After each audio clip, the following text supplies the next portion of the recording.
Dans cette partie, nous allons travailler sur la netteté et la réduction du bruit. Donc pour cela, vous allez dans le troisième onglet ici. Et vous avez donc un paragraphe sur la gestion de la netteté ici. Et un paragraphe sur la gestion du bruit ici. Paramétrer la netteté et la réduction du bruit, toujours utiliser un zoom à 100%. Pour cela, réalisez un double clic sur la loupe. Avec un zoom à 100%, vous allez obtenir un pixel écran est égal à 1 pixel du capteur. Ainsi, vous aurez une vraie visibilité sur la gestion de la netteté. Tout d'abord, le gain de netteté. C'est en gros la puissance, l'amplificateur de netteté. Plus je vais rajouter de gains, plus je vais augmenter ma netteté. En réalité, il est presque impossible d'augmenter la netteté. Par contre, pour simuler une sensation de netteté, on va accentuer les micro-contrastes. Le gain va donc accentuer les micro-contrastes. Pour la démonstration, nous allons zoomer sur la photo. Lorsque j'augmente mon gain, j'augmente le bruit, donc le grain, de ma photo. Certes, d'un côté, j'augmente ma netteté, mais de l'autre côté, je dégrade et augmente le bruit. Il va donc falloir trouver un compromis entre la netteté et la réduction de bruit. Alors pour ma part, j'utilise souvent un gain situé entre 60 et 100 sur un capteur de 7D Mark II. Et par expérience, je me suis aperçu que ces valeurs sont à peu près cohérentes sur tous les boîtiers.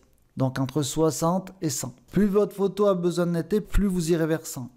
Moins il y en a besoin, plus vous resterez vers 60 voire 50. Alors on va mettre une valeur par exemple de 66. Si je regarde avec la touche P, avant, après, je vois que j'ai augmenté ma netteté sur mon œil. Par contre, j'ai augmenté le bruit sur mon fond.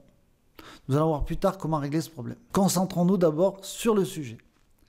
Après le rayon, par habitude, je mets une valeur de 0,6 à 0,8 pour tout ce qui est animalier, avec du détail, avec des cheveux, des poils, des plumes, d'accord ? Et j'irai plutôt vers 1 ou 2 si je fais la photo de bâtiment avec des lignes géométriques bien tracées. Donc là, je vais mettre une valeur de 0,8 dans le cas présent. Pour ce qui est du détail, en général, je le laisse à 25. Je me suis aperçu que Photoshop propose cette valeur par défaut. Et c'est en général vraiment un bon compromis. Le détail va augmenter là aussi les micro-contrastes et rajouter un peu de détail. Donc si je vais à 100 ici, j'ai ce genre de photo. Et si je vais à 0, j'annule la gestion du détail. Je remets à 100. Voilà. On a aussi une sensation un petit peu d'éclairage, tout simplement parce qu'on augmente les micro-contrastes. Personnellement, je laisse souvent une valeur entre 25 et 50. Je vais mettre 25 dans la photo.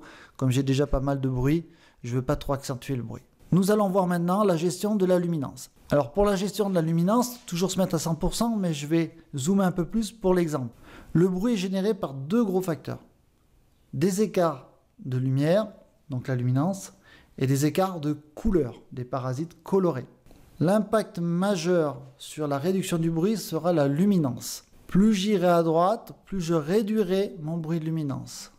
Donc dans le cas présent, on voit que le ciel maintenant n'a plus de grains. Vu que je diminue mon bruit, je diminue aussi ma netteté. Il va donc falloir trouver un compromis entre la netteté et la gestion de la luminance.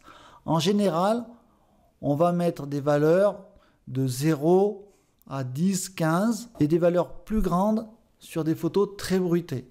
Dans le cas présent, je vais appliquer une valeur à peu près de 6 qui va juste écrêter mon bruit, tout en sachant qu'ici je suis zoomé à 400%.